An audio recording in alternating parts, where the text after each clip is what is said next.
लोकांकडे खूप ऑप्शन्स झालेले आहेत आता. तू नाही और सही. बरोबर. आत्ताची मुलं लग्नापासून पळतायत, लांब पळतायत.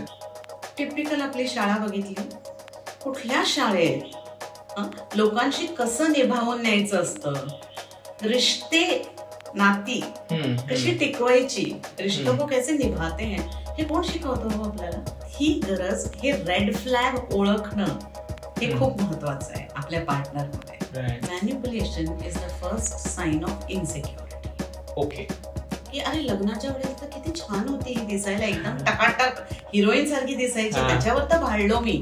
तिचे कपडे किती छान असायचे, एकदम शेप मध्ये होती, फिगर कसं होतं, हेल्दी होती, एकदम छान असे चेहऱ्यावर ग्लो होता वगैरे. एक मूल झाल्यानंतर जाड झाली, ही अशीच आहे, ती तशीच आहे, किंवा गेली खड्ड्यात, हे गेला खड्ड्यात, हे शब्द जे असतात ना, हे भीतीदायक असतात. त्यामुळे मला खरं काय वाटतं ना, हे मी मोकळेपणाने शेअर नाही करत, आणि मग आतल्यात कुडत राहते. आणि मग सप्रेस्ड इमोशन्स जे असतात ना, ते ज्वालामुखी सारखे असतात, आतमध्ये धगधगत राहतात, आणि एक वीक मोमेंट कुठे मिळालं.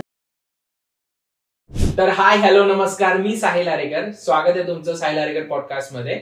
आज आपल्यासोबत पुन्हा एकदा डॉक्टर अरुणा कुलकर्णी मॅम आलेल्या आहेत. मॅम, स्वागत आहे तुमचं. थँक्यू साहिल, मला खरंच खूप आनंद होतोय की मी दुसऱ्यांदा येते इथे. तुम्ही पहिला पॉडकास्ट पाहिला आपला, खूप चांगला रीच आलेला पाहिला, आणि लोकांना बऱ्यापैकी आवडला आपला पॉडकास्ट, आणि लोकांनाही धन्यवाद त्याच्यामुळे. तर आज आपला जो टॉपिक आहे, जसं तुम्ही वाचलंच असेल थंबनेल वरती, तर मॅरेज, लग्न. तसं बघायला गेलं तर आता जशी लग्न सराई चालली आहे, त्यावरनं आम्हाला वाटलं की चलो यार, लग्न सराई चालू आहे. लोकांमध्ये खूप प्रश्न असतात लोकांच्या डोक्यामध्ये की राईट एज मध्ये लग्न करतोय का मी, किंवा पार्टनर चांगली मिळेलच का, किंवा मिळेलच का, तो चांगला असेलच का, किंवा मेंटॅलिटी मॅच होती की नाही. तर त्यावरनं आम्हाला वाटलं की चलो, मॅरेज एक खूप चांगला टॉपिक आहे, ज्याच्यावरती आपण सुरू करू शकतो. मॅरेज म्हटलं की सगळ्यात पहिल्यांदा तुमच्या डोक्यात काय येतं? लग्न करायचंय म्हटल्यावर सर्वात पहिलं त्यांचं आता डेस्टिनेशन वेडिंग करायचंय का कार्यालयामध्ये करायचंय, इथपासनं तो विचार खूप सुरू होतो. पण तो सगळा विचार आपण आता म्हटलं तसं की वेडिंग बद्दलचा असतो. फंक्शन कसा होणार आहे ह्याबद्दल अतिशय बारीक बारीक बारीक बारीक डिटेल्स वर्कआउट केलेले जातात. पण मी असं विचारेन की आपल्यापैकी खरंच किती लोक आपल्याला पुढे संसार कसा करायचा आहे ह्याच्याबद्दल विचार करतो. आणि आपल्याला म्हणजे निदान भारतीय संस्कृतीमध्ये आपण गृहीतच धरतो की एक ठराविक वय झालं की आपण तयार आहोत लग्नाला. म्हणजे तयारी, लग्नासाठी आपली तयारी ही कॉन्सेप्टच नाहीये आपल्याकडे. बरोबर. वय झालं की लग्न होतं, लग्न झालं की मुलं होतात, हे सगळं होतं, आपण प्लॅन करतो, असं कोणी विचारच करत नाही त्याबद्दल. पण कुठेतरी आता आपल्याला थोडासा तो बदल आणण्याची गरज आहे. चांगलं वाईट मी म्हणणार नाही, पण आता वय वाढली आहेत मुलांची by the time they get married. त्यामुळे दे आर ओल्ड इनफ, कुठेतरी त्यांना त्यांची जबाबदारी समजते, आणि समजून उमजून बा होशो हवास असा शब्द वापरेन मी, की ते तयारी दाखवतात लग्नासाठी. तर आता तो एक मोठा बदल आहे. माझ्या वयाला, किंवा म्हणजे मी त्या वयाची असताना, लग्नाची वयाची असताना, किंवा माझी आई तर अगदी 17-18 वर्षाचीच होती जेव्हा तिचं लग्न झालं. मी 22ची होते, 21व्या वर्षी एंगेजमेंट झाली, 22व्या वर्षी लग्न झालं. मुलं तर म्हणतात हे तुझं तर चाइल्ड मॅरेजच होतं. पण खरंच मला म्हणजे कळत होतं का लग्न म्हणजे काय आणि काय तयारी करायला पाहिजे. I don't think so. Okay. मी फक्त सगळे करतात म्हणून आपण हे करायचं असतं, आई वडील म्हणतात म्हणून. हो, एवढंच कळत होतं. आणि वय झालं, सगळे करतात, आई वडील सांगतात म्हणून करायचं असतं, एवढंच कळत होतं तेव्हा. पण आता मुलांना बऱ्यापैकी त्याबद्दल मी म्हणेन मुलं जास्त चिकित्सक झाली आहेत, आणि they are a little more careful about the choice of their partner. कोणाला निवडायचंय, काय करायचंय, हाच विचार जेव्हा ते ठरवतात की ह्या व्यक्तीबरोबरच मला आयुष्य घालवायचं आहे, तेव्हाही होतो, नाही असं नाही. In fact we are becoming very choosy and selective about everything. तर ती चांगली गोष्ट आहे. फक्त चॅलेंज कुठे आहे की थोडा अजून विचार याबद्दल पाहिजे की मला हे पुढे टिकवता येणार आहे का नाही. ओके. तर लग्न करताना मी तयार आहे, सर्वात पहिलं म्हणजे मला ती जबाबदारी घ्यायची आहे नाही घ्यायची आहे, आणि ह्याच व्यक्तीबरोबर करायचंय नाही करायचंय. आणि तिसरं म्हणजे एकदा मी कमिटमेंट दिली, एकदा मी ठरवलं की मला या व्यक्तीबरोबर करायचंय लग्न, तर मला ते टिकवता येणार आहे का नाही. या 3 माझ्या मताप्रमाणे महत्वाचे मुद्दे आहेत. ह्याच्यामध्ये तुम्ही आता म्हटलात की मला टिकवता येणार आहे की नाही ह्याचा पहिले विचार केला पाहिजे. मला कसं वाटतंय की लोकांकडे खूप ऑप्शन्स झालेले आहेत आता. तू नाही और सही, नाही और सही. बरोबर. तर मग तशा पद्धतीमध्ये लोक मुली विचार करतात का. आणि म्हणजे कारण की माझ्या एज मध्ये आता मी माझ्या एजच्या नुसार मी तुम्हाला सांगेन की आत्ताची मुलं लग्नापासून पळतायत, लांब पळतायत, की थोडेसे प्रॅक्टिकल विचार करतो आम्ही जास्त करून जर बघायला गेलं तर. आणि अशा फेज मध्ये हा विचार करतात मुलं की मला ह्याच्यातून जेवढ्या गोष्टी मिळणार आहेत त्याच्यापेक्षा जास्त तोटाच दिसतोय मला त्याच्यामध्ये, तर मग मी करू का, किंवा का करू मग मी लग्न, मग त्यापेक्षा मी एकटा बरा आहे, किंवा अशा गोष्टींचे प्रश्न येतात लोकांच्या मनामध्ये.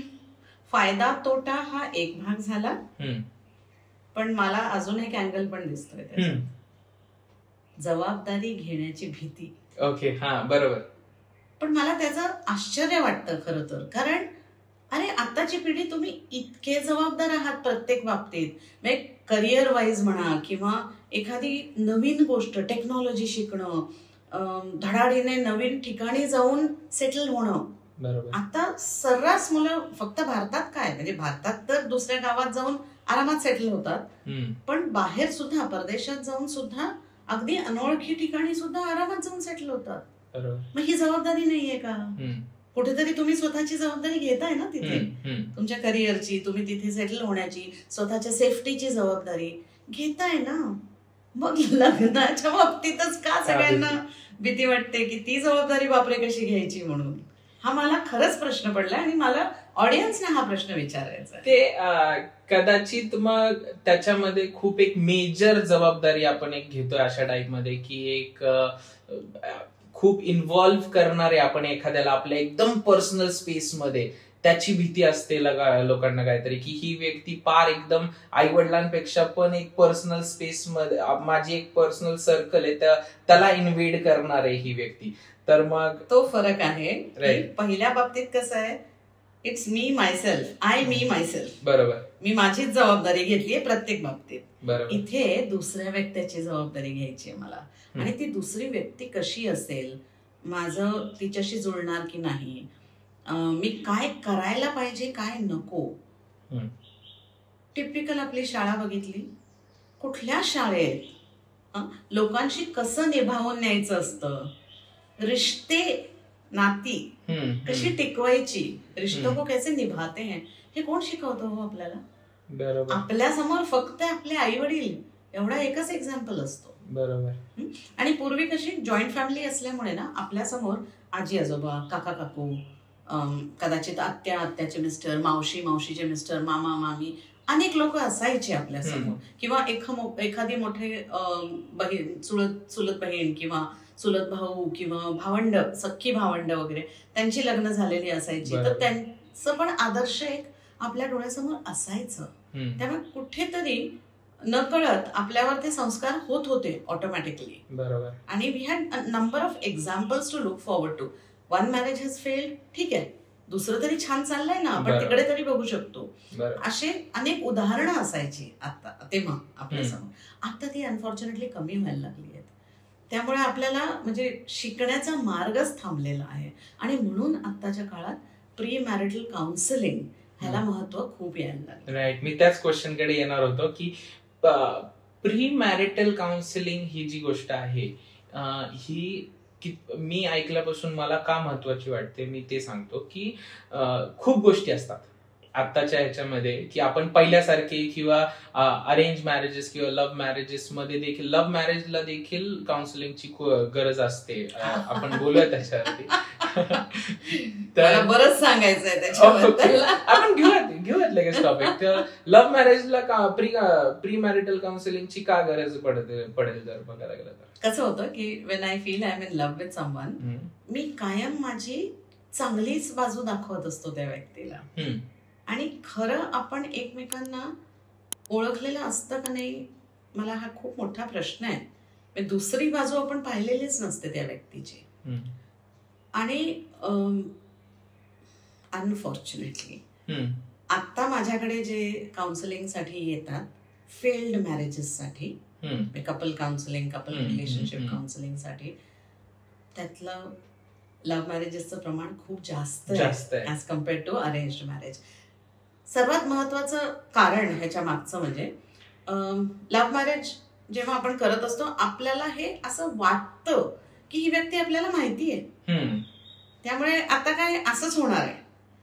त्यामुळे ठराविक माइंडसेटनीच आपण त्या लग्नाकडे बघत असतो आणि सुरुवात तशीच करतो आपण त्याची. वेअरएज अरेंज मॅरेज मध्ये we walk in with this expectation की आपल्याला बरेच ऍडजस्टमेंट करायचे आहेत. आपल्याला माहिती नाहीये ही व्यक्ती, हळूहळू त्याबद्दल कळणार आहे, आपल्या त्या व्यक्तीबद्दल कळणार आहे.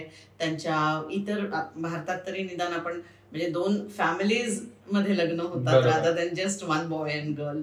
त्यामुळे हळूहळू आपल्याला या गोष्टी कळणार आहेत की त्यांच्या घरचे कसे आहेत, त्यांचा स्वभाव कसा आहे. जरी आपण त्यांच्या बरोबर एकत्र एका घरात राहत नसलो तरीही इन्फ्लुएन्स बऱ्यापैकी, इम्पॅक्ट बऱ्यापैकी असतो आपला अजून फॅमिलीचा. बरोबर. त्यामुळे तिथे कुठेतरी आपली मनाची तयारी असते की स्टेप बाय स्टेप आपल्याला हे उलगडत जाणार आहे.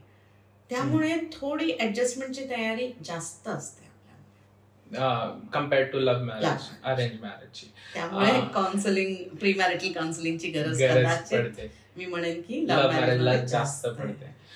त्यामध्ये मी कदाचित हे एक हाय पॉइंट आहे की लव्ह मॅरेज मध्ये अरेंज मॅरेज मध्ये देखील आपल्याला हे म्हणता येईल की सुरुवातीचा एक ठरलेला पिरियड, बाबा की आता ह्यांचं ठरलं, त्याच्यानंतर लग्नापर्यंतचा वेळ, त्या वेळामध्ये पण आपण एक प्रकार असा म्हणू शकतो की in other words they are dating for that time असं म्हणता येईल. ओके, खूप छान शब्द आहे, कोर्टशिप पिरियड. ओके. तर त्या टायमिंग मध्ये they get to know each other. कारण की पहिल्या टाइम मध्ये जर आपण बघायला गेलं तर आधीच्या टाइम मध्ये पत्र व्यवहारामध्ये जर ठरलंय बाबा 1, 2, 4 महिन्याचा टाइम आहे किंवा 6 महिन्याचा टाइम आहे ठरल्यापासून त्यांच्या लग्नापर्यंत, तर मग त्यांचे एक 5-6 पत्र जातील जास्तीत जास्त, किंवा पत्र व्यवहारातूनच पुढचा माणूस कसा आहे किंवा पुढची व्यक्ती कशी आहे हे कळत असेल. बट आता फोनमुळे किंवा कनेक्टिव्हिटीमुळे जास्त इंटरॅक्शन होतं. तर सांगण्याचा मुद्दा माझा हा होता की त्या पिरियड मध्ये आपण पुढच्याला कसे चांगले आहोत हेच दर्शवतो फक्त. त्या टॉपिक म्हणजे काय म्हणता येईल मला की स्वतःला चांगलं प्रिटेंड करणं हा ड्रॉबॅक पडू शकतो का, ह्याला कशा पद्धतीमध्ये बघता? मी म्हणेन की अगदी सुरुवातीला थोडंसं प्रिटेंड करतोच आपण, तो मानवी स्वभाव आहे आणि it is very natural that we will do it. पण थोड्या म्हणजे एक 3-4 भेटीनंतर तरी निदान जितकं तुम्ही स्वतःला ऑनेस्टली दुसऱ्या व्यक्तीला कळवून द्याल, म्हणजे if you let him understand you, her understand you better, that's going to help the relationship. ते खूप महत्वाचं असतं. कारण एक सायकॉलॉजीमध्ये जोहारी विंडो नावाची कॉन्सेप्ट आहे, ज्याच्यामध्ये मनाचे 4 कप्पे असे दर्शवलेत त्यांनी की एक कप्पा असतो तो ओपन एरियाचा असतो, दुसरा कप्पा जो असतो तो ब्लाइंड स्पॉटचा असतो, तिसरा जो असतो तो हिडन एरिया, आणि शेवटचा जो असतो तो unknown area. Okay. Open area म्हणजे मला कळतं की हे गुण माझ्यामध्ये आहेत, दुसऱ्यांनाही दिसतं, मी सर्रास दाखवू शकते लोकांना की समजा I am a very good singer, तर मला माहिती आहे हे गुण आहेत माझ्यामध्ये, मी खूप छान गाते, तुम्हालाही माहितीये की मी खूप छान गाते. बरोबर. मी काही ते लपवत नाही लोकांपासून. ब्लाइंड स्पॉट मध्ये काय होतं की मला माहित नाहीये की हे गुण आहेत माझ्यामध्ये आणि दुसऱ्यांना दिसतात. हिडन मध्ये मला माहिती आहे ते माझ्यामध्ये आहेत पण मी कोणाला बघू देत नाही ते. ओके. आणि अननोन एरिया म्हणजे मलाही माहित नाही, दुसऱ्यांनाही माहित नाही. आता जितका आपला ओपन एरिया लार्ज असेल, जितका आपला हिडन एरिया कमी आणि ब्लाइंड स्पॉट कमी असेल, तितके आपले संबंध चांगले होतात लोकांबरोबर. बॉन्डिंग खूप चांगलं होतं. रिलेशनशिप जेव्हा बिल्ड करायची असते तेव्हा हे खूप महत्वाचं असतं. आणि जितकं आपण जसे आहोत तसे लोकांना दिसू देतो, लोकांना पाहू देतो द रिअल मी, तितकं लोकांना आपल्याला समजून घ्यायला किंवा कधी कधी फीडबॅक द्यायलाही सोपं जातं. फीडबॅक पेक्षाही हल्ली आपण तो शब्द वापरतो फीड फॉरवर्ड. म्हणजे काय तर when I give you some information, तुमच्याबद्दल मी काही माहिती तुम्हाला सांगते, तेव्हा त्याच्या मदतीने तुम्ही पुढे जाऊ शकाल. मागे ओढायचं नाहीये मला तुम्हाला. तुमची प्रगती व्हावी म्हणून मी तुम्हाला काहीतरी तुमच्याबद्दलची माहिती सांगतेय जी तुम्हाला दिसत नाहीये. आता आपण जसं मगाशी म्हटलो की रिस्पॉन्सिबिलिटी, एक्सपेक्टेशन्स, हे जर बघितलं आपण तर पहिले तर एक्सपेक्टेशन्स खूप विचित्र पद्धतीमध्ये वाढलेले आहेत लोकांचे. ते कितपत बरोबर आहे की लोक आजकाल फक्त अपिअरन्स आणि लक्झरी या सगळ्याकडे बघतात इन्स्टेड ऑफ तो व्यक्ती कसा आहे. आणि ऍट द लास्ट मुवमेंट जर आपण बघायला गेलं तर ह्या सगळ्या गोष्टी फेड आउट होऊ शकतात. Everything can be fed out. म्हणजे पैसा जाणार आहे, पैसा जाऊ शकतो, तुमचं सुंदर उद्या नसेल, बदलत जाणार आहे, तुमचं सौंदर्य कमी कमी होत जाणार आहे. ऍट लास्ट तुम्हाला काय करणार आहे तर तुम्ही ह्या माणसासोबत आयुष्य घालवणार आहात. तर मग त्या गोष्टी कितपत म्हणजे महत्वाच्या आहेत आणि मग लोकांना का दिसत नाहीयेत किंवा कशा बघतात? प्रचंड महत्वाच्या आहेत. कारण सध्या माझ्याकडे परत मी परत हे एक्झाम्पल्स देणार आहे, कारण हे मी रोज बघतेय आणि मला खरं सांगायचं तर त्याचं कुठेतरी खूप हेल्पलेस वाटतं की अरे how do I help these people. आणि प्रयत्न करतोय आम्ही आमच्या सेशन्स मधनं आणि बऱ्यापैकी सक्सेसफुल पण होत आहेत. पण एक उदाहरण की काही लोक येतात आणि म्हणतात की अरे लग्नाच्या वेळेला तर किती छान होती ही दिसायला, एकदम टकाटक हिरोईन सारखी दिसायची, त्याच्यावर तर भाळलो मी. तिचे कपडे किती छान असायचे, एकदम शेप मध्ये होती, फिगर कसं होतं, हेल्दी होती, एकदम छान असे चेहऱ्यावर ग्लो होता वगैरे. एक मूल झाल्यानंतर जाड झाली आणि आता मला तिला बघितलं की कसं तरी वाटतं, किळस येते, वेट वाढलंय तिचं बाळंतपणानंतर किंवा बाळ लहान असताना सुद्धा ऑलरेडी वेट वाढलंय तिचं आणि मला किळस येते त्या व्यक्तीची. असं येऊन आम्हाला सांगतात ते अशा शब्दांमध्ये. बापरे. आणि तिथे तेव्हा कुठेही हा विचार होत नाही की ही प्रोसेस जी असते, चाइल्ड बेअरिंगची प्रोसेस जी असते, त्याच्यात हॉर्मोनल चेंजेसमुळे हे होणार आहे बाईच्या लाईफमध्ये. आणि but she will get back in shape also.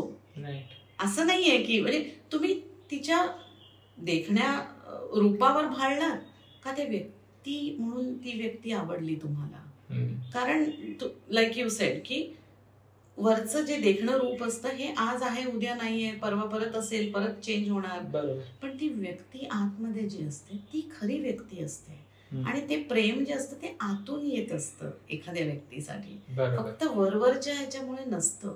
आणि मी तर म्हणेन की पॉर्नोग्राफीनी तर पूर्ण नासवलंय सगळं. कारण लोकांच्या मनात म्हणजे मीडिया, पॉर्नोग्राफी या सगळ्या ह्याच्यामुळे इतके मिसकन्सेप्शन्स आहेत ना की एखादी व्यक्ती कशी दिसावी, काय पॅरामीटर्स असावे, कशी फिट असावी, बॉडी शेप कसा असावा, इतकं ते फिक्स बसलेलं आहे लोकांच्या डोक्यामध्ये की मग ती व्यक्ती जी रिअल व्यक्ती आहे ती आणि हे मॅच नाही झालं की त्रास होतो. आणि सायकॉलॉजीमध्ये म्हटलेलंच आहे की आपल्या अपेक्षा आणि रियालिटी ह्याच्यामध्ये जर तफावत असेल तर आपल्याला राग येतो, फ्रस्ट्रेशन येतं आणि त्याच्यामुळे मग बाकीच्या भावना सगळ्या ट्रिगर होतात. राग, द्वेष,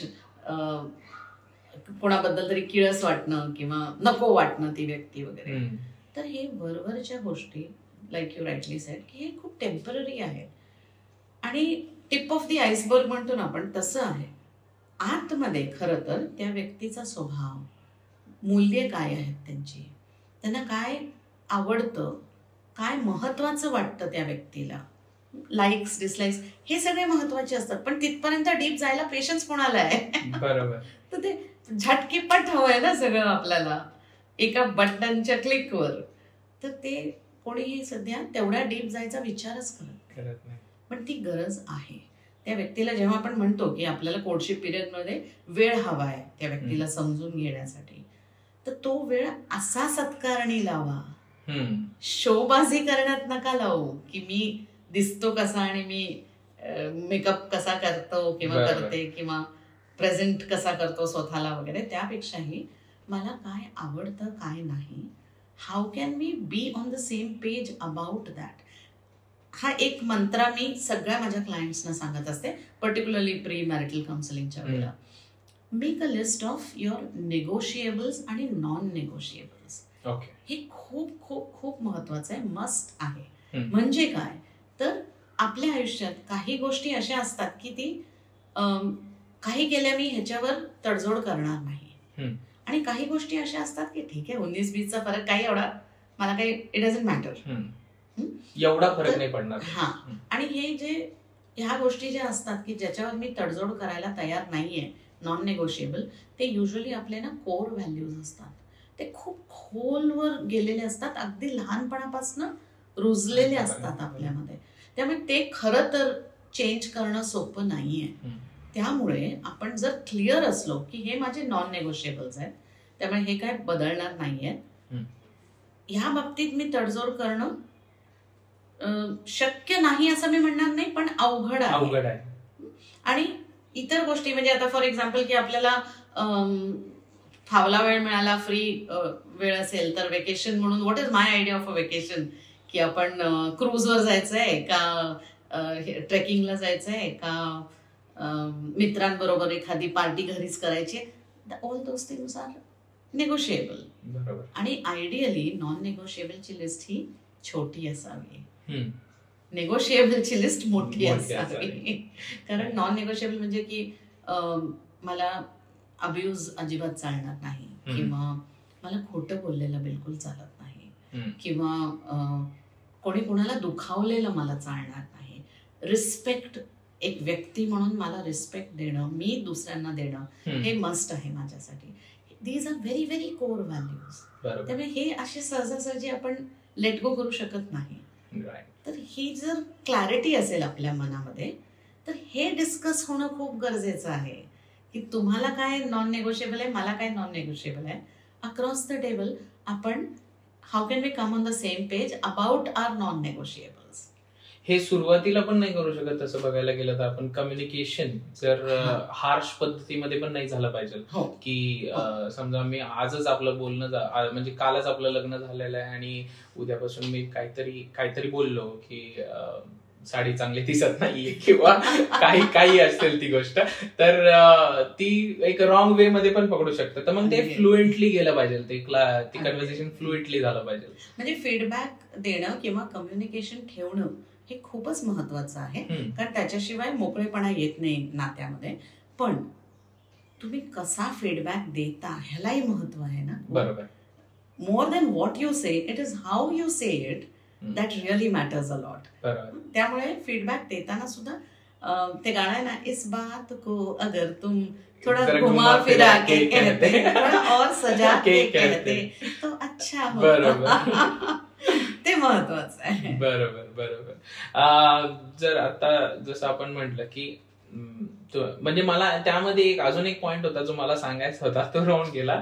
ऍट लास्ट मोमेंट आपल्या सगळ्यांनाच झोपेतून उठलं की चिपडा येतातच डोळ्यामध्ये, किंवा तशा गोष्टी आहेतच की छोट्या छोट्या गोष्टींवरती जर तो असाच आहे तो ती तशीच आहे करते ते म्हटल्यानंतर मग छोटी छोटी गोष्ट तुम्हाला हे होणारच आहे, नुक्स तुम्ही काढूच शकता प्रत्येक गोष्टीमधून. कोर मध्ये तुम्ही जर का माणूस कसा आहे ते बघितलं. माझ्याकडे एक आल्या होत्या, त्यांना डिवोर्स हवं होतं का, तर त्यांचे मिस्टर लुंगी घालायचे. ओके. आणि she expected that he should wear track pants at home. And that went up to a divorce, असं त्यांचं म्हणणं होतं. बट ऑफकोर्स नंतर मग आम्ही जेव्हा अजून डीप मध्ये गेलो तेव्हा इतर अनेक गोष्टी बाहेर आल्या. पण फर्स्ट रिझन, अपॅरंट रिझन वॉज की मला अजिबात त्याचा अपीअरन्स आवडत नाही, मला खूप चीड येते त्याच्याकडे बघितलं की, कारण तो लुंगी घालून फिरतो. तर म्हणजे इतकं आपण जर वरवर गेलो व्यक्तीच्या अपीअरन्सवर आणि ह्याच्यावर, तर आणि कुठेतरी आपला इंटॉलरन्स ही खूप वाढलेला आहे. ह्याचा जर आपण विचार नाही केला तर we will never be able to actually get together and संसार हा होणार नाही. बरोबर. मग तो वेडिंग आणि फुल स्टॉप, त्याच्यानंतर मग फक्त कॉन्फ्लिक्ट असं होत राहणार आहे. मग ह्यामध्ये आपण म्हणूयात का की आजकाल अंडरस्टँडिंग खूप कमी झालेली आहे. मी तुला जास्त ह्या गोष्टीमध्ये टॉलरेट नाही करणार आहे. आई असं नाही म्हणता येणार की आई वडिलांनी लाडवलेलं आहे किंवा आजकालचं एन्व्हायरमेंटच तशा पद्धती मध्ये झालेलं आहे की आपण खूप इंटॉलरंट झालेलो आहे प्रत्येक गोष्टीसाठी. Whether it is the radio, whether it is the TV किंवा OTT, आपल्याला इतके ऑप्शन्स मिळालेले आहेत की खटाखट चॅनल्स बदलतो ना आपण. जरा आवडीचं गाणं नसेल तर खटकन आपण चॅनल बदलतो, जरा आवडीचं सिरियल नसेल तर खटकन चॅनल बदलतो. मी त्यामध्ये हे सांगेन की इन्फॉर्मेटिव्ह कॉन्टेंट नको आहे लोकांना, जसं आपल्या ह्याच्यामध्ये बघतो आपण ह्याच्यामध्ये मिर्च मसाला पाहिजे, चांगल्या कॉन्टेंट मध्ये पण त्यांना मिर्च मसाला पाहिजे, त्यांना तो लिप्पापोती करून पाहिजे की हे सगळं बघायचं त्यांना. Yes, continue. पण this is one field where you need patience, you need tolerance. व्यक्तीला समजून घेणं हे सोपं नाहीये. आम्ही सायकोलॉजिस्ट असून आम्हाला वेळ लागतो एखाद्या व्यक्तीला समजून घ्यायला. तर आपण कसं काय दुसऱ्या व्यक्तीला विदाऊट एनी ट्रेनिंग असं समजून घेणार आहे. आणि marriage is a process of moving from me to we to you. Okay, तर आपण या मीच्या स्टेज मधनच बाहेर येत नाही. ओके, अनेक वेळेला माझ्याकडे एक्सप्लेन कराल तुम्ही. Me to you, we and to you. I got me to we, but me we to you. We to you म्हणजे काही वेळा आपण एकमेकांबद्दलही विचार करत असतो, पण काही वेळेला अरे माझ्या पार्टनरला काय आवडतं, what is going to make him happy. ठीक आहे, मला हे आवडतं, पण व्हॉट अबाउट हिम. कधी कधी मी त्याच्यासाठी म्हणून काही गोष्टी नाही का करू शकत. कदाचित मला क्लासिकल म्युझिक बिलकुल नाही आवडत, पण त्याला कॉन्सर्ट्स अटेंड करायला आवडतात. तो समजा राहुल देशपांडेंचा मोठा फॅन आहे किंवा महेश काळेंचा मोठा फॅन आहे आणि त्याला आवडतात कॉन्सर्ट्स अटेंड करायला. आता वसंतोत्सव चालू आहे, त्याला आवडतं वसंतोत्सवला जायला. तर मला झोप येते, मला बोर होतं. ठीक आहे ना, पण the world doesn't work only the way I wanted to work. आणि मी एकटी नाहीये ना इथे, लग्नामध्ये वी आर बोथ देअर. तर कधी कधी केवळ त्या दुसऱ्या व्यक्तीसाठी म्हणून काही गोष्टी केल्या तर कुठे बिघडलं. आणि हा विचार जर झाला, what is it that's going to make him or her happy. मी काय केल्याने त्या दुसऱ्या व्यक्तीला आनंद मिळेल. आणि सर्वात महत्वाचं, what can I do to make that person feel special in the relationship. प्रत्येक जण एखाद्या नात्यामध्ये येतो ना तेव्हा काही अपेक्षा घेऊनच येतो की मला ना या नात्यामधनं ना हे हवंय. ओके, त्याच्यात काही वाईट नाहीये. ऍब्सोल्युटली. म्हणून तर आपण जास्त सोशल ॲनिमल हे का आहोत आपण, कारण आपल्याला दुसऱ्यांकडनं काहीतरी हवं असतं. हा स्वार्थ नाहीये, स्वार्थी अर्थाने म्हणत नाहीये मी, पण आपल्याला एक आपुलकी हवी असते, एक प्रेम हवं असतं, एक ओलावा हवा असतो, म्हणून आपण दुसऱ्यांबरोबर राहतो ना. नाहीतर मग प्रत्येक जण आपापल्या एकटा आयलँड वर जाऊन राहू शकतं ना, बरोबर का नाही. ओके, तर लग्नामध्ये सुद्धा people come with some expectations. त्यांच्यामध्ये काहीतरी अपेक्षा असतात की या नात्यामधनं मला अशा प्रकारचं प्रेम मिळणार आहे, किंवा this person hopefully is going to make me feel special, this person may make me feel good about myself. असं कुठेतरी अपेक्षा घेऊन आपण त्या लग्नात आलेलो असतो. आणि तिथे जर त्या अपेक्षा पुऱ्या नाही झाल्या तर मग आपण लांब जायला. त्या अपेक्षा धरायच्या नाही का मग? का नाही, ठेवायच्या ना. पण फक्त मी माझ्याबद्दलच विचार केला, माझं काय चाललेलं आहे आणि माझ्या अपेक्षा पूर्ण होत आहेत का नाही, आणि मी दुसऱ्या व्यक्तीबद्दल कधीच नाही विचार केला, तर it's never going to work. जर दोघांच्याही, ठीक आहे थोडा वेळ मी माझ्याबद्दल विचार करते, कधी कधी I am going to do things which is going to make the other person also happy. त्यांच्या आनंदाखातर मी काही गोष्टी करते. असं दोन्हीकडनं आलं ना तरच मग ते सुखकर होईल. जर आता बघायला गेलं तर लोक खूप न्यूक्लिअर फॅमिलीज आहेत आता. पहिले जॉईंट फॅमिली कशी असायची की त्याचा एक जॉईंट फॅमिलीमध्ये आहे म्हणून लोकांना थोडासा आधार असायचा की मी आई वडिलांसोबत आहे, किंवा त्यांची थोडेसे इनपुट्स जातात लग्नामध्ये, किंवा त्याला पण आपण ड्रॉबॅक मध्ये पण बघू शकतो की जास्त इनपुट्स जातात त्यांचे त्यामध्ये, किंवा जास्त इंटरफिअरन्स होतोय त्यांचा त्यामध्ये. तर आजकाल जसं न्यूक्लिअर फॅमिली आहे, तर मी अशा दृष्टीने विचारतोय की nuclear family would be a great option, would be a good option for a couple to start their marriage, त्यांचं लग्न पुढे जाण्यासाठी, or else family is good. कारण की हा प्रश्न कोणी विचारला नसेल की मी न्यूक्लिअर राहू, म्हणजे आम्ही न्यूक्लिअर राहायला पाहिजे की आम्ही फॅमिली सोबत राहायला पाहिजे. कारण की मला काय वाटतं, जर माझ्या पद्धतीने मी माझं ओपिनियन सांगेल तर मी खूप फॅमिली पर्सन आहे. मला सगळे लागतात. मला आजूबाजूला मला आई वडील बायको वगैरे भाऊ बहीण सगळे लागतात मला जवळ. तर मी त्या वातावरणात वाढलेलो आहे. काही लोक, माझी पार्टनर नसेल वाढली त्या वातावरणामध्ये, तर मग त्या सिनॅरिओ मध्ये एक कम्फर्टेबल उत्तर काय असलं पाहिजे, किंवा कम्फर्टेबल ऑप्शन काय असेल? खरं सांगू, ह्या प्रश्नाचं उत्तर देणं हे खूप अवघड आहे. कारण मी असं म्हणेन की it is a very very individual decision. प्रत्येक व्यक्तीप्रमाणे ह्याचं डिसिजन बदलेल. जसं लाईक यू राईटली सेड की मला समजा आधीपासून माणसांची सवय असेल तर मला हे सोपं जाणार आहे जॉईंट फॅमिलीमध्ये राहणं. जॉईंट फॅमिली हल्ली आपण फक्त आई वडील जरी एकत्र राहत असले त्यालाही जॉईंट फॅमिली म्हणतो. सो मला जर लोकांची सवय असेल आणि माझं वेवलेंथ जर त्या लोकांशी आधीच जुळलं असेल तर कदाचित ते सोपं जातं एकत्र. पण मुलीच्या दृष्टीने विचार केला तर थोडंसं असं दिसतं आपल्याला की मुलासाठी त्याची फॅमिली, त्याची माणसं असतात, पण ती जेव्हा बाहेर न येते तेव्हा तिला अचानक 3, 4, 5 लोक त्या फॅमिलीमध्ये एकदम नवीन लोकांबरोबर ऍडजस्ट करून घ्यावं लागतं, जे कदाचित तिच्यासाठी सोपं नसेल. तर तशा अर्थी जर तिला त्याची सवय नसेल तर मग yes, it is a better idea की आधी नवरा बायकोनी एकमेकांशी चांगलं जुळवून घ्यायला पाहिजे. त्यांची वेवलेंथ जुळली तर it is that base, that foundation की ज्याच्यावर बाकीची सगळी नाती टिकतात. बरोबर. तर इथलं सिमेंटिंग जर एकदम स्ट्रॉंग असेल, फेविकॉल का मजबूत जोड असेल, तर मग त्याच्यावर ते लोड बेअरिंग आहे ना. मग ह्यांचे आई वडील, त्यांचे आई वडील, ह्यांची भावंड, त्यांची भावंड, नवऱ्याची किंवा बायकोची, आणि मग आजी आजोबा, इतर एक्सटेंडेड फॅमिली, काका काकू मावशी, कोणाशीही आपण निभावून नेऊ शकतो. बरोबर. इथेच जर प्रॉब्लेम असेल, नवरा बायको नात्यामध्ये जर प्रॉब्लेम असेल तर बाकीची कुठलीही नाती टिकू शकत नाही. अनेक फॅमिलीजमध्ये मी हे बघितलेलं आहे की नवऱ्याने ही कंडिशन टाकलेली आहे की तू आधी माझ्या आई वडिलांशी नीट निभावून घे तरच आपलं नातं चांगलं होणार आहे, नाहीतर नाही होणार. ओके. मी भावना समजू शकते का त्या माणसाला असं बोलावंसं वाटलं, आणि ठीक आहे, म्हणजे logically it is a good thing also. बरोबर. पण हा विचार तिथे गरजेचा आहे की जोपर्यंत नवरा बायकोचं बॉन्डिंग स्ट्रॉंग होत नाही, मी नेहमी ना सगळीकडे हे सांगत असते की there are 4 pillars to a successful marriage और एनी सक्सेसफुल रिलेशनशिप ऑल्सो. कुठल्या ही नात्यामध्ये फाउंडेशन कमिटमेंटचं पाहिजे सर्वात बेसला, आणि त्याच्यावर 4 खांब आहेत महत्वाचे: लव, ट्रस्ट, रिस्पेक्ट आणि understanding. Okay.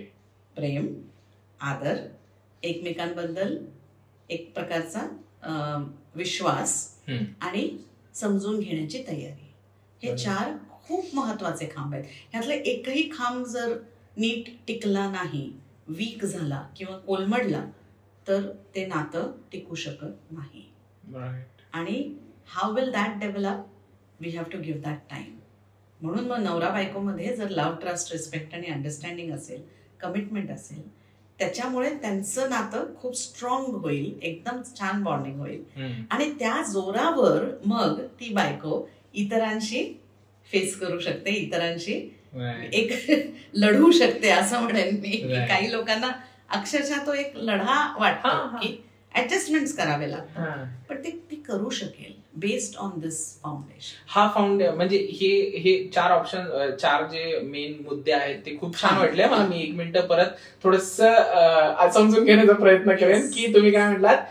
Love, respect, love, trust, respect and understanding. आणि खाली बेस कशाचं तर कमिटमेंट. राईट. सो मेन म्हणजे तीच गोष्ट झालेली आहे की लोक हाच विचार करतात एका लग्नामध्ये जायच्या आधी की करत असतील आता की करून बघूयात, टिकलं तर टिकलं, नाही तर नाहीचा ऑप्शन आहेच की. आणि तो तर आजकाल खूप सोपा झालाय लोकांसाठी. हल्ली मी असं ऐकलंय की एक नवीन प्रकार निघालाय, प्री नप्शियल बॉन्ड.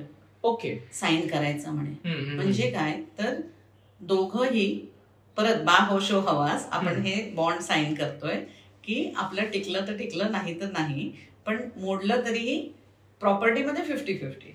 ओके. हे पण नवीन मी ऐकलंय. ओके. पण मला एक प्रश्न आहे की टिकलं तर टिकलं म्हणजे ते काय हॅपन्स असं नाही होणार आहे. ते टिकवावं लागतं, त्याच्यावर काम करावं लागतं. आणि जितक्या डिटेलमध्ये आपण आपल्या मुलांना करिअरसाठी किंवा पुढच्या म्हणजे फायनान्शियली तुम्ही कसे इंडिपेंडेंट होणार वगैरे, एंटरप्रेन्योरशिपसाठी वगैरे आई वडील म्हणून तयार करतो किंवा सपोर्ट करतो, एक प्रकारचा पुश देतो. जॉईंट फॅमिली आणि न्यूक्लिअर फॅमिलीचा अजून एक मुद्दा म्हणजे त्या फॅमिलीच्या कल्चरमध्ये आपल्याला जेल व्हावं लागतं. बरोबर आहे, नवीन फॅमिलीच्या कल्चर.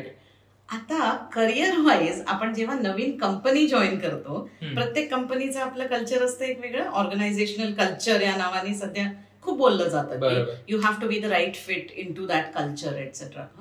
तर तिथे कसं आपण अगदी सहजपणे आपला मॅनेजर असणार आहे, आपले टीम मेंबर्स असणार आहेत, आपल्याला त्यांच्याबरोबर निभावून न्यायचं आहे, कंपनी कल्चर आपल्यामध्ये आत्मसात करायचं आहे आणि स्वतःला त्याप्रमाणे मोल्ड करायचं आहे. हे किती सहजपणे आपण ऍक्सेप्ट करतो की नाही. बरोबर. पण इथेच का आपल्याला प्रॉब्लेम येतो.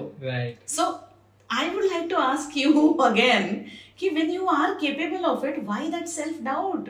का तुम्हाला शंका वाटते की हे जमेल का नाही, हे होईल का नाही. अरे तुम्ही त्याच्यापेक्षा कितीतरी पुढे आहात, खूप केपेबल आहात तुम्ही, खूप छान, खूप वेगळा आणि खूप डीप विचार करता तुम्ही. तुम्हाला एक्सपोजर खूप छान आहे, खूप लहान वयापासनं एक्सपोजर मिळालेला आहे जो आमच्या पिढीला नव्हता.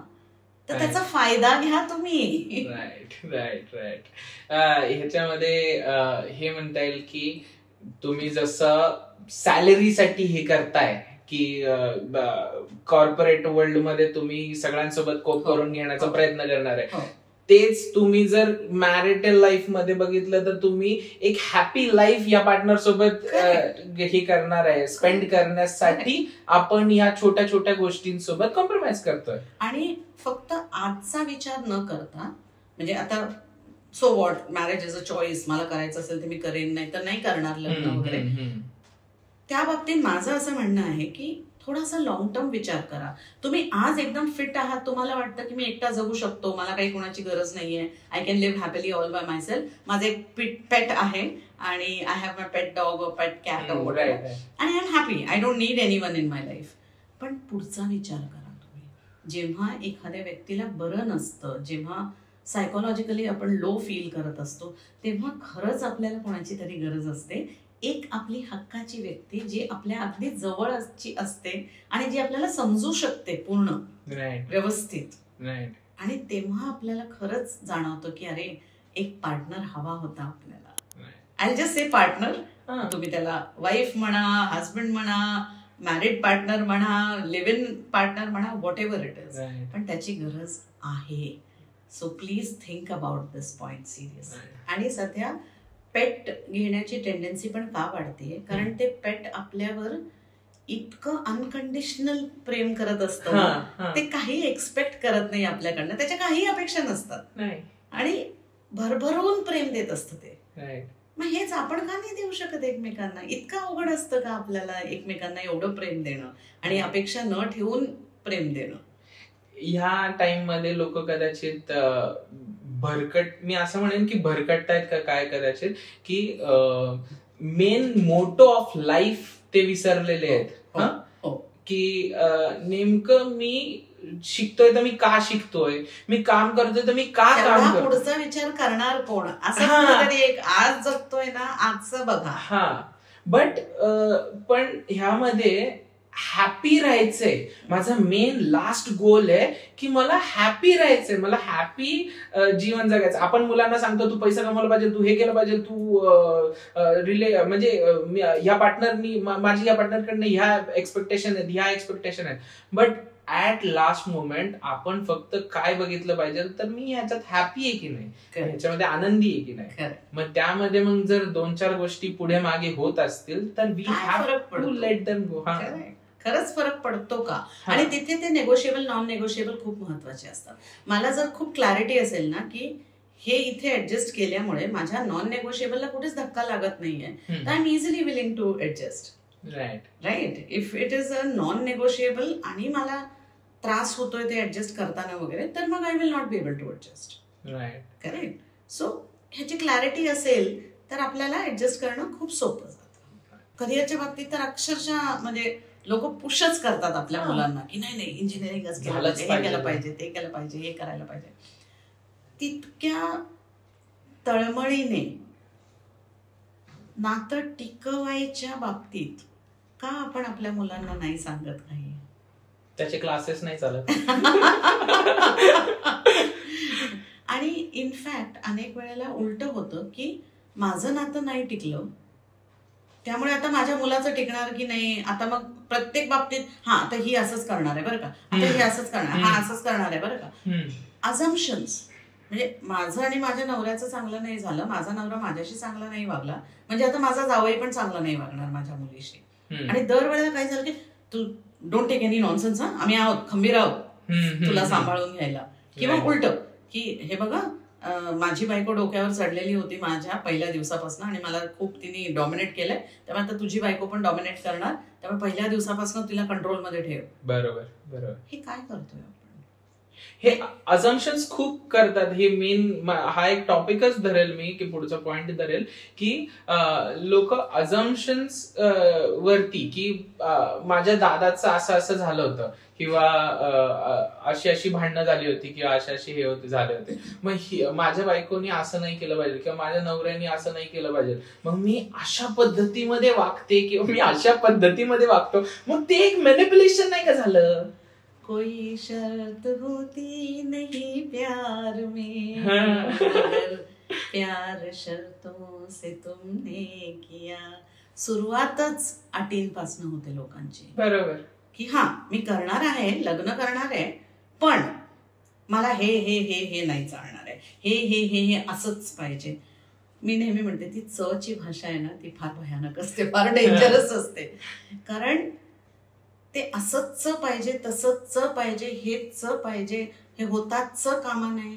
त्याच्यात एकदा अडकलो की त्यातनं बाहेर पडणं खूप अवघड असतं. तुम्ही एक नवीन नात्याला सुरुवात करताय, त्याच्यावर काम करणं. तुम्हाला ग्रीन कार्ड सुद्धा 5 वर्षांनी का देतं सरकार? युएस मध्ये तुम्ही 5 वर्ष पेशन्स ठेवता की नाही ग्रीन कार्ड मिळवायला, मग तिथे कसं येतं? तिथे काय तुम्हाला लगेच हवं असतं सगळं, वेळ लागतो, तुम्हाला काम करावं लागतं. You have to make sure की आपल्याला एकमेकांना समजून घ्यायला तेवढा वेळ, तेवढा. आणि सर्वात महत्वाचा मुद्दा, सायकोलॉजिकल सेफ्टी आपण एकमेकांना प्रोव्हाइड करतोय का नाही. मी कधी, आपण मगाशी म्हटलं ना की मी ऍक्च्युअली कशी आहे, ओरिजिनली कशी आहे, जेन्युइनली कशी आहे किंवा कसा आहे, हे एकमेकांना का आपण दाखवून देत नाही, का आपण मुखवटे घालून वावरतो किंवा प्रेझेंट करतो सारखं एका विशिष्ट पद्धतीने. का? Because I don't feel psychologically safe. मला भीती वाटते की तुम्ही मला जज कराल, तुम्ही मला कंडेम कराल, ही अशीच आहे, ती तशीच आहे, किंवा गेली खड्ड्यात, हे गेला खड्ड्यात, हे शब्द जे असतात ना हे खूप भीतीदायक असतात. त्यामुळे मला खरं काय वाटतं ना हे मी मोकळेपणाने शेअर नाही करत आणि मग आतल्यात कुडत राहते. आणि मग सप्रेस्ड इमोशन्स जे असतात ना ते ज्वालामुखी सारखे असतात, आतमध्ये धगधगत राहतात. आणि एक वीक मोमेंट कुठे मिळाला की त्याचा स्फोट होतो आणि ते वड्याचं तेल वांग्यावर. म्हणजे अगदी काहीतरी तिराहिक व्यक्तीवर किंवा तिराहिक विषयावरनं स्फोट होतो माझा. आणि मी खूप आरडाओरडा करते, खूप कांगावा करते. सगळ्यांना प्रश्न पडतो की इथे झालं होतं काय, एकदम का एवढा स्फोट झाला याचा, काही संबंधच नव्हता याचा आणि त्याचा, एकदम का ती एवढी भडकली. पण ते ऍक्च्युअली कुठेतरी वेगळीकडे सलत होतं आणि ते अशा पद्धतीने निघालं. त्यामुळे कम्युनिकेशन जेव्हा आपण म्हणतो की मोकळेपणाने व्हायला पाहिजे, हे बघ बाबा मला असं वाटतंय, another very important thing is, हे बघ बाबा मला असं वाटतंय म्हणताना सुद्धा मला जर जज केलं जाणार आहे ह्याची भीती असेल तर मी खरं मला काय वाटतं हे मी सांगणार नाही, खोटं खोटं सांगणार. आणि प्रिझम्पशन्सवर मग यू विल ऑल्सो अज्युम की मला हे असंच हवंय तसंच हवंय, आणि मग you will start behaving that way. तर मोकळेपणाने बोलणं, प्रोव्हाइडिंग दॅट सायकोलॉजिकल सेफ्टी, आणि पुढच्यानी पण मोकळेपणाने ते समजून घेणं. आणि ते सगळं सोडून आपण काय करतो, साडी के फॉल सा कभी मॅच किया रे. तो वाला सीन आपला चांगला हे झाला होता मागच्या ह्याच्यातला. जसं मी आता आपण एक पॉइंट आला, मॅनिप्युलेशन हे खूप एक मेजर पॉइंट आहे प्रत्येक रिलेशन मधला, की नॉट ओनली पार्टनर्स, तर प्रत्येक रिलेशन मध्ये मॅनिप्युलेट कसं करता येईल, की पुढच्याला मी असा वागतो किंवा मी अशी वागते की त्यांनी हे असं केलं पाहिजे. नॉट मी असं हे करत नाहीये की पॉइंट आउट करत नाहीये, बट लेडीज मध्ये ती गोष्ट जास्त होते थोडीशी. तर जेंडर बायस्ड नाही, मी जेंडर बायस नाहीये, मी फक्त असं म्हणतोय की कदाचित लेडीजच्या बाबतीत मॅनिप्युलेशन होत असेल. काय होतं की मॅनिप्युलेशन दोघंही इक्वली करू शकतात. ओके. कदाचित आपल्याला एक्झाम्पल्स जास्त ओपनली दिसत असतील मुलींचे, कारण लाईक आय सेड की त्या नवीन घरी गेलेल्या असतात आणि सगळं वातावरण वेगळं असतं. मुलीची तक्रार असते ना की अहो आम्हाला म्हणजे अगदी आमच्या झोपण्याच्या उशीपासून सगळं वेगळं झालेलं असतं. बरोबर. सगळं नवीन आहे आमच्यासाठी. माझ्या रोजच्या सवयी, मला आंघोळ करताना ठराविक एक पद्धतीने एक जागा, किंवा I like to use my body wash, किंवा हे ते जे काही असेल ते सगळंच बदलतं आमचं. पूर्ण एक विश्व सोडून आलेली असते. आणि नवीन ठिकाणी आल्यावर लाईक आय सेड की 4-5 नवीन लोक असतात घरात, त्यांचं सेट आहे ऑलरेडी. बरोबर. आणि या व्यक्तीने त्याच्यात आपली जागा बनवायची आहे, आणि लहानपणापासून ते डोक्यात भरवलेलं असतं की तिथे जाऊन तुझी जागा निर्माण करायची आहे. त्यामुळे मग it becomes very difficult for her. आणि ती प्रयत्न करत असते ओपन रिलेशनशिप ठेवण्याचा, पण जेव्हा तिला हवं, मी म्हटलं ना मगाशी की प्रत्येक जण नात्यात काहीतरी एक नीड घेऊन येतो. मग तिच्या नीड्स जर फुलफिल होत नसतील तर मग she has no choice but to use some techniques of manipulation so that she is able to get what she wants. Okay. पण मी खरं सांगते की म्हणजे माझ्या काउन्सिलिंगच्या केसेसमध्ये इक्वल नंबर दिसलेत मला की पुरुषही तितकेच मॅनिप्युलेटिव्ह असतात, मुलीही मॅनिप्युलेटिव्ह असतात. वेगवेगळ्या बाबतीत असतील कदाचित मुली घरच्या नात्यांच्या बाबतीत असतील, कदाचित पुरुष बाहेर काय चाललंय हे घरी कळू द्यायचं नाही म्हणून त्या बाबतीत मॅनिप्युलेटिव्ह असतील. म्हणजे मी बाहेर जाऊन ड्रिंक्स घेतो, किंवा मी बाहेर मित्रांमध्ये वेळ घालवतो, किंवा एक्स्ट्रा मॅरिटल माझं काहीतरी चालू आहे आणि I am trying to cover that up, म्हणून मी मॅनिप्युलेट करतो इथे की चल बायकोला 1-4 दिवस कुठेतरी बाहेर फिरायला घेऊन गेलं की ती खुश, मग मी मोकळा, मला हवं ते करायला वगैरे, अशा अर्थी करतात काही लोक. पण मॅनिप्युलेशन हे दोन्हीकडे आहे. Manipulation is the first sign of insecurity. Okay. म्हणजे कुठेतरी मी इनसेक्युअर आणि अनसेफ फील करतेय, त्यामुळे मला मॅनिप्युलेट करायची गरज वाटते आहे. ओके. सो ही गरज, हे रेड फ्लॅग ओळखणं हे खूप महत्वाचं आहे आपल्या पार्टनरमध्ये. जर मला हे दिसायला लागलं की ती व्यक्ती मॅनिप्युलेट करतीये, तर म्हणजे मला तर नेहमी माझं हे असं म्हणणं असतं की जेव्हा जेव्हा तुम्हाला असं वाटतं ना की समोरची व्यक्ती काहीतरी वेगळं वागतीये, थोडंसं आउट ऑफ द वे वागतीये, किंवा आपल्यावर चिडचिड करतीये, राग दर्शवतीये की तुझी आई असं करते, तुझे बाबा असे करतात, किंवा मुलगा जेव्हा बायकोला सांगत असतो वगैरे, पर्सनली न घेता, आपली ती टेंडन्सी असते की आपण पटकन त्या गोष्टी सगळ्या खूप पर्सनली घेतो. की ओ ह्याचा अर्थ म्हणजे मी नवरा म्हणून कुठेतरी कमी पडतोय, ओ म्हणजे मी बायको म्हणून कमी पडतीये. तसं न घेता का बुवा या व्यक्तीला असं वाटतंय, असा प्रश्न पडला पाहिजे. बरोबर. ओके. तर कुठेतरी काहीतरी कमी पडतंय, हिला हवं, हिचे नीड्स किंवा त्याचे नीड्स फुलफिल होत नाहीये, काहीतरी चालतंय, म्हणून ती व्यक्ती आपल्यापर्यंत काहीतरी पोचवायचा प्रयत्न करतेय, काहीतरी मेसेजेस सिग्नल पाठवते आपल्यापर्यंत. हे जर मी समजू शकले किंवा शकलो तर I will be able to help my partner. पण आपण ते खूप पर्सनली घेतो आणि मग मी कुठे काय केलं होतं, असं कसं, माझी आई सुरू होतं आणि मग कॉन्फ्लिक्ट मध्ये जातं ते, म्हणजे वेगळा ट्रॅकच पकडतं ते. राईट. आता तुम्ही म्हटलं तसं एक पॉइंट हा पण आहे जो मला त्याच्यामध्ये मांडायचा होता, फक्त की मुलांची बाजू जर मी त्यामध्ये सांगितली तर मुलं हा विचार करतात, मुली कशा विचार करतात की मी घर सोडून आली, मी सगळं करून तुझ्यासाठी एक नवीन विश्वामध्ये मी जगणार आहे आता. तर मुलं ही हा विचार करतात की कोणतरी माझ्या स्पेसमध्ये येणार आहे आता.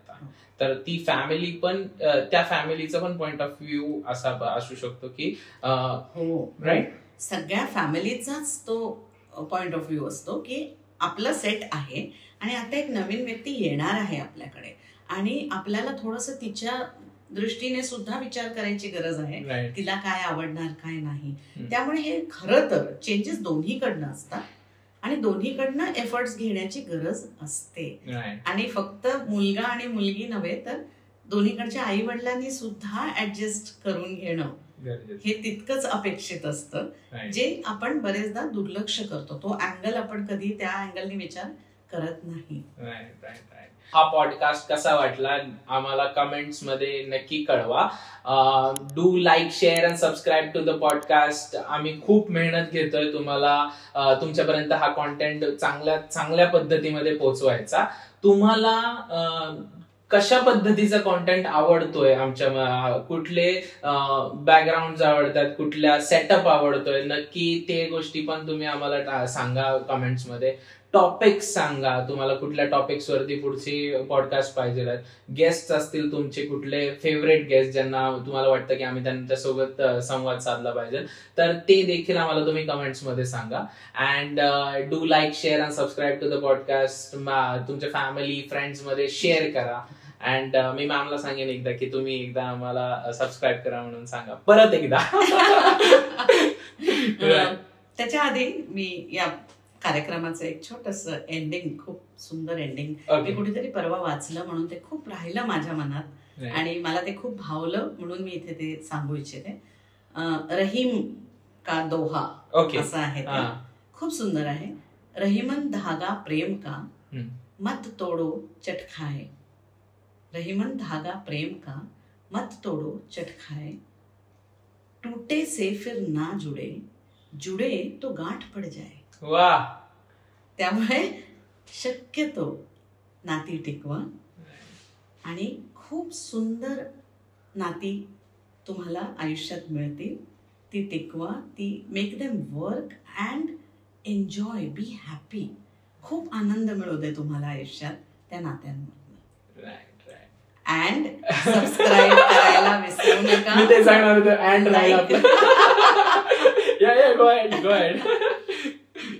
साहिलच्या चॅनलला लाईक, सबस्क्राईब करायला विसरू नका आणि तुमचे जे काही ऑनेस्ट फीडबॅक असतील ते नक्कीच शेअर करा. आम्ही खरंच प्रयत्न करू की अजून काय चांगलं तुमच्यापर्यंत पोहोचवता येईल. असं खूप जेन्युइन प्रयत्न आहे त्यांचा आणि तुमची साथ त्यांना नक्कीच हवी आहे. थँक्यू. अँड लोगोचा काय अर्थ आहे? हे आपले पोटेन्शियल ब्रँड डील्स साठी आहेत लोकांनी.